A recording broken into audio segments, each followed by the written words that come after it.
आज का टॉपिक है निमाड़ में फारूकी शासन। 15वीं-16वीं शताब्दी में वर्तमान मध्य प्रदेश का पश्चिमी क्षेत्र खानदेश के फारूकी राजवंश के अधिकार क्षेत्र में रहा। खानदेश प्रसिद्ध ऐतिहासिक क्षेत्र है जो कि उत्तर में मध्य प्रदेश और दक्षिण में महाराष्ट्र के बीच कहीं अवस्थित था। यह क्षेत्र ताप्ती नदी के तट पर स्थित था, जिसका संस्थापक मलिक रजा था। तो प्रीलिम्स पॉइंट ऑफ व्यू से यहाँ से एक क्वेश्चन बनता है कि फारूकी राजवंश का संस्थापक कौन था। तो इसका आंसर होगा मलिक रजा। यदि हम देखें कि खानदेश प्रेजेंट में कौन कौन सी डिस्ट्रिक्ट्स होल्ड करता है, तो इसमें शामिल है कुछ महाराष्ट्र की डिस्ट्रिक्ट्स जैसे कि नंदुरबार, धुले, नासिक, जलगांव, अहमदनगर।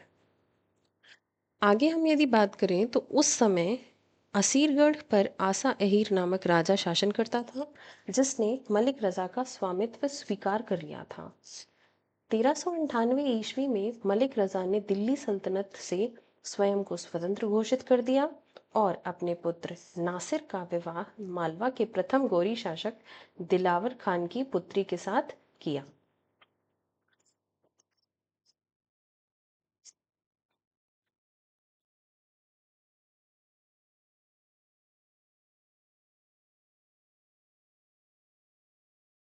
उस समय असीरगढ़ किले को दक्कन के रास्ते का पहरेदार या पहरुआ अर्थात दक्षिण का प्रवेश द्वार माना जाता था। मलिक रजा की मृत्यु के पश्चात उसका पुत्र मलिक नासिर गद्दी पर बैठा और असीरगढ़ को अपना मुख्यालय बनाया।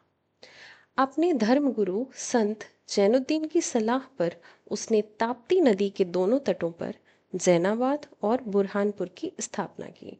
तो यदि हम बात करें प्रीलिम्स पॉइंट ऑफ व्यू से, सेकंड क्वेश्चन यहाँ से बनता है कि बुरहानपुर की स्थापना किसने की। तो इसका आंसर होगा मलिक नासिर ने बुरहानपुर की स्थापना की। नासिर खान के पश्चात उसका पुत्र मीरन आदिल खान 1437 से 41 ईस्वी तक सत्तासीन रहा। संभवतः 1441 ईस्वी में उसकी हत्या कर दी गई थी। तत्पश्चात उसका पुत्र मीरन मुबारक खान गद्दी पर बैठा। उसने 16 वर्षों तक शांतिपूर्ण शासन किया। मीरन मुबारक खान की मृत्यु के पश्चात उसके पुत्र आदिल खान द्वितीय 1457 से 1503 ईस्वी तक शासन किया। आदिल खान द्वितीय ने अपने प्रभाव क्षेत्र का विस्तार गोंडवाना के गढ़माला तथा झारखंड तक शासन किया तथा शाह ए झारखंड की उपाधि धारण की। तो यदि हम बात करें प्रीलिम्स पॉइंट ऑफ व्यू से, यहाँ से एक थर्ड क्वेश्चन मिलता है कि शाह ए झारखंड की उपाधि किसे दी गई या किसने धारण की। तो आदिल खान द्वितीय ने शाह ए झारखंड की उपाधि धारण की। आगे यदि हम बात करें तो उसने गुजरात को कर देना बंद करके स्वयं को स्वतंत्र घोषित किया।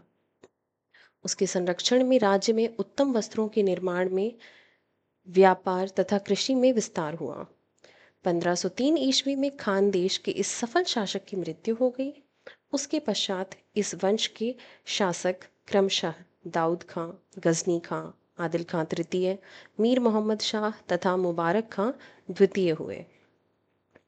1576 ईस्वी में रज़ा अली खां या आदिल शाह गद्दी पर बैठा। रज़ा अली खां ने अपनी पुत्री का विवाह अकबर के पुत्र शहजादा मुराद के साथ किया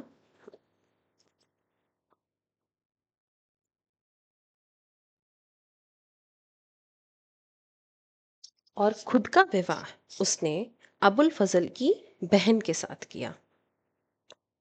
रज़ा अली खां ने असीरगढ़ के किले में 1588 ईस्वी में जामा मस्जिद तथा 1589 ईस्वी में 3 तोपों का निर्माण करवाया। प्रीलिम्स पॉइंट ऑफ व्यू से फोर्थ क्वेश्चन यहाँ से बनता है कि असीरगढ़ में स्थित जामा मस्जिद का निर्माण किसने करवाया। तो रज़ा अली खान ने। और फिफ्थ क्वेश्चन यहाँ से बनता है 3 तोपों का निर्माण असीरगढ़ में किसने करवाया। तो वो भी रज़ा अली खान। 1596 ईस्वी में एक बारूद खाने में अचानक विस्फोट होने से उसकी मृत्यु हो गई। उसके पश्चात उसका पुत्र बहादुर खां उर्फ खिज्र खां उत्तराधिकारी बना और स्वयं को स्वतंत्र शासक घोषित कर दिया। 1601 ईस्वी में अकबर ने बुरहानपुर नगर पर आक्रमण किया और असीरगढ़ के किले में अधिकार कर लिया।